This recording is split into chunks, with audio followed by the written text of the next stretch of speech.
Hello. If you want to support us here at The Contemporary Gentleman, you can buy into our Spy series, links below. And depending on when this was recorded, we may or may not have an Instagram and or Patreon. If we do, links are below. Cheers.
Here, and today I'm going to be talking about my initial impressions with the Sig Sauer P365XL. So, getting into why I chose this gun, because most of you that follow me, watch my videos, all that, are very aware that I am a Glock guy through and through for a variety of reasons, most of which I think people could agree are at least reasonable. Yeah, I get it, they're boring, they don't do anything new or exciting, and I like that. So, getting into the P365. First of all, I wanted a gun that could conceal really well. Now, some of you are like, duh, Glock this, Glock that. I get it. The thing is, I've been using double stack width Glocks for carry for probably about 10 years now, or close to it. So I'm just used to that fatness. So even if when I went down to a Glock 26, then a 19, then a 17, and then sometimes a 34 17L, and back to a 17, now a Glock 45. I've really stuck lately in the last few years in the full-size pistol range, even when I had chopped grip, again, still double stack. So I'm just used to the fuller size guns, not the least of which the aspect of the thickness. So when Glock came out with the 48, or the 43, or the 43X, or whatever, and other companies, of course, came out with theirs, I just didn't like the thinner feel. Now, really diving into the details, the 43X is on the fatter side of the, I guess we'll call micro carry or whatever.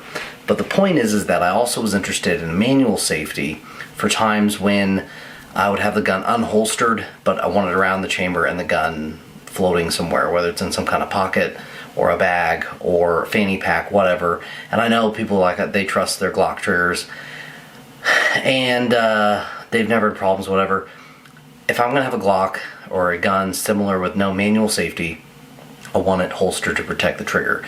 Shit can get caught in the trigger guard, this has happened many times, and set the gun off. So even though the gun was performing as intended and as it should, just some people weren't watching the trigger guard. So with stuff moving around, I just want to protect that trigger guard or put a manual safety on it. Now, some people freak out about manual safeties. It's pretty simple for me. As soon as I'm putting the gun online, safety's off. I have a video, an old video, not very well done, on safeties, and you really just train through it and it's not a problem. I've been a Glock user for a long time, but then would also use ARs and whatever other rifle, and I never had a problem clicking the safety off on that. So, training. Now, I wanted to balance size, but I didn't want to give it all up between tiny and full size. So that's why, again, not P365X or P365, just an XL. I wanted a little more barrel length to it, slide length, and of course grip. Right off the bat, I didn't get a lot of rounds through this thing, which I've put over 500 through it already. Didn't get a lot of rounds through it before I put on a Wilson Combat grip. It's just a little bit fatter. I did some research in the alternate grips, and the Wilson Combat one was the fattest one. So again, coming away from a Glock where it feels weird to have such a thin grip, I wanted something that was a bit thicker, a little more real estate to get my hands on. I've got kind of medium to larger size hands. A lot of times I even wear XL gloves. I don't understand how gloves work, but That's the story. So that's why I went with the XL, which is interesting because it seems like Sig might be phasing out the P365XL in favor of the macro. I think leave them both, or don't even do the macro, because people did talk to me about why not go up to the macro. Well, in terms of size, in terms of print, in terms of all that, I may as well keep carrying my Glock 45.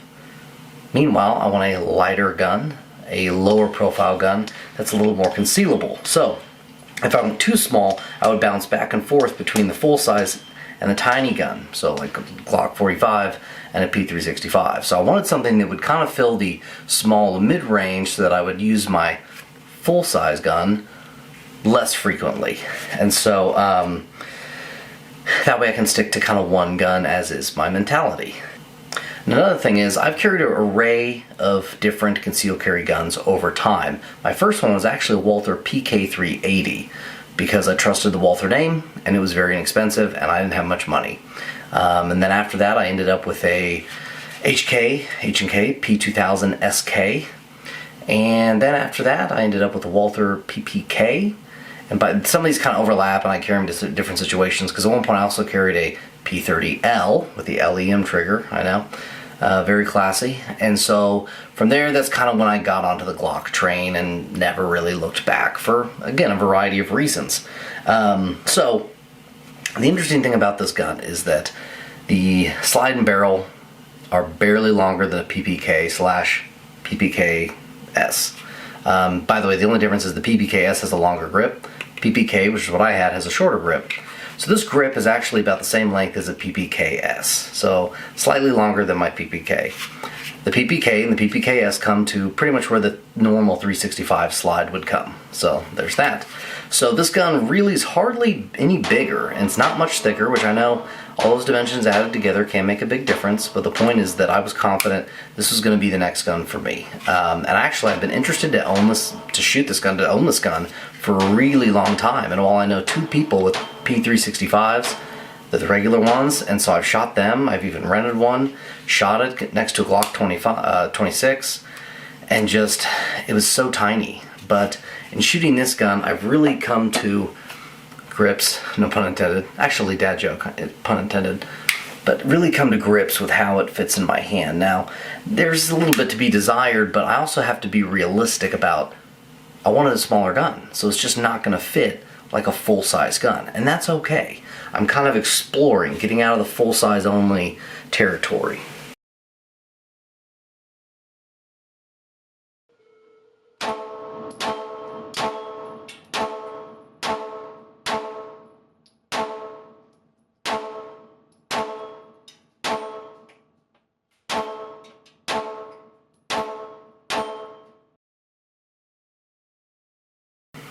So far let's talk about the likes. Easy reloads, the gun is accurate, the size is manageable, especially with the Wilson Combat Grip, and I have over 500 rounds through it, and so far no malfunctions whatsoever. Now this includes having shot it suppressed. I've put through 115 grain, 124 plus P, and 165 grain, as that is my suppressed, or excuse me, subsonic 9mm round of choice. And I get it from Detroit Ammo. I buy it. They don't know who I am. They probably don't care. I'm just telling you because I get a lot of questions when people hear 165 grain. A lot of people didn't even know it exists. Fun fact, it does. So, now let's get to the gripes, because even though there's a few gripes, I'm going to have this conversation, I think, in each of these initial impression videos that I'm going to release, because there has to be a fine line drawn, and a lot of customers know what these things are, but they haven't really thought about it, and a fair amount of companies and salespeople don't really understand the difference. There's complaints and objections, and I've talked about this in a couple Instagram posts. An objection is a reason you won't buy something, or a reason to tell someone else not to buy it. It breaks, the slide breaks in half after 100 rounds. That's an objection. Then we have a complaint, which is something, you wish this was different, but at the end of the day, either for engineering reasons, it can't be different, or you're willing to live with it because the rest of the features make it worthwhile. So that's really what the gripes are. They're more complaints or things I've noticed, and then of course over the time continuing to use the gun, we'll see if they sustain or if they grow into objections or not. So the cost of the magazines. I've been spoiled by Glock. It's fine. If I went to any other brand, I would probably be equally shocked at the sticker. So that, you know, that is what it is. Now the gun also, from shooting it, the gun gets hot. Really, really does. Like I've never noticed on a gun before. Glock 26 hasn't felt like this.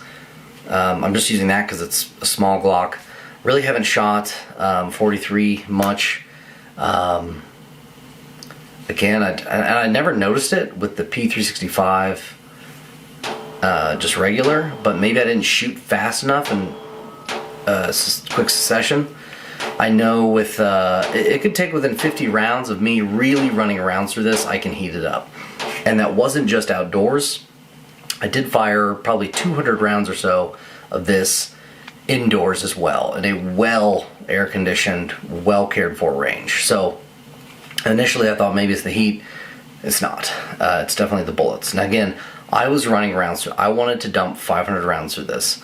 There was some purposeful practice, well, a fair amount of purposeful practice. There was some marine steel. There was putting, you know, concealed carry rounds in where I was shooting a little more slowly, more carefully, really taking advantage of those reps.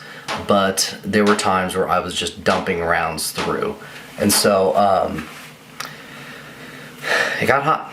I don't know what else to say. I don't want to go on too long about that because, I mean, it's a small gun, right? Like, it's only got so much area to absorb the heat, and of course this metal is also going to dump the heat back out. And so it's a small gun. That's why this is a complaint. I don't know what they could do, if they could do anything to change that. And I haven't shot I haven't shot a 43X at all. No, I have, but very little, and definitely didn't shoot fast enough to notice. I'd be surprised if they didn't heat up too, as well as really any other gun this size. So again, not even so much a gripe or complaint, it's just something I noticed. I was like, holy shit, this thing get hot. It was kind of like after I shot it, I had to like wait for it to cool.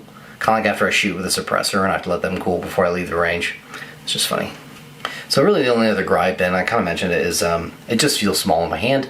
But this isn't even so much a gripe like for the gun to overcome as like I will keep training with it and I'll probably get used to it. Again, it's almost been 10 years that I've been carrying Glocks, and not just Glocks, but double stack thick ones. So just, it's more of a training thing, but it is already feeling more natural in my hand and easy to grip, operate the safety, all that. So it really is nice. Like, I kind of recommend, if you have the means, running 300 to 500 rounds through your gun if it's a completely different platform, as this is. So that's the end of that. So getting into the forward-thinking aspect of it, kind of my thoughts going forward, what I think will happen, what I wonder will happen, all that.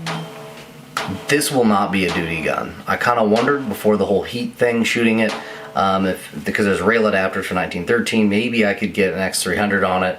If I did, is it stable? You know, there are a lot of questions to answer there. I don't know if I'll even try at this point, just because there's really no point. I don't know, maybe in the dead of winter. But again, and when I say duty, this not being a duty weapon, it's more like when I'm instructing, I'm not going to be using this gun. And when I'm shooting night vision, because I do rifle, pistol, both, won't be shooting this gun more than likely. Maybe once or twice to get some footage or something, but overall, for real world practice, this just isn't going to be the gun. And it's going to be a weird relationship, because my whole thing is having your guns as identical as possible as far as the ones you usually use. So my hunting 10mm, Glock 40, now it's a 20, concealed carry gun, Glock 17, now it's a 45, home defense gun was a 45, now 17. All X300s, with the exception of a TLR7 for carry gun, depending on, and then all same optics, though I'm transitioning. So the point is that everything was very similar, if not identical, and this shatters that. But curiosity killed the cat. I wanted less weight on my belt. I was having some back issues, so there were physical ailments getting in the way. I am a bit damaged. So again, this was worth it to me to check out. And so I got an optic on it. I like shooting it without the optic. I really like the irons on it, and we're gonna see. I actually got the optic mounted and then went to sight it in and realized you need an Allen key that is sent with it that is tiny, and so it's not even sighted in. So I have it turned off so I can still use iron sights. TLR7 sub, it's good light, like it. So overall, that's about it. Now what I do foresee is I see this being and functioning as an excellent concealed carry weapon. I've got kind of a variety of holsters, especially because carrying in a suit can be complicated. For instance, especially if you're carrying on your hip, that was something else that led me to wanting a thinner gun, was because it is hard to get a tight enough holster. No matter how, tight you get it, you still got a bulky gun. The grip, everything, it's just pushing that jacket out. You're not buttoning. And so also I wanted a decent leather holster, or shoulder holster, but if you're putting it in there, the gun can't be too wide because it can't be pushing out the back. And so I think in terms of performance, this will actually perform similar to a full-size gun, therefore making it a great concealed carry gun because it is very concealable. So I think it'll bleed over enough that it's going to be a great gun. We will see. And if it doesn't, then I'll probably try a Glock 43X.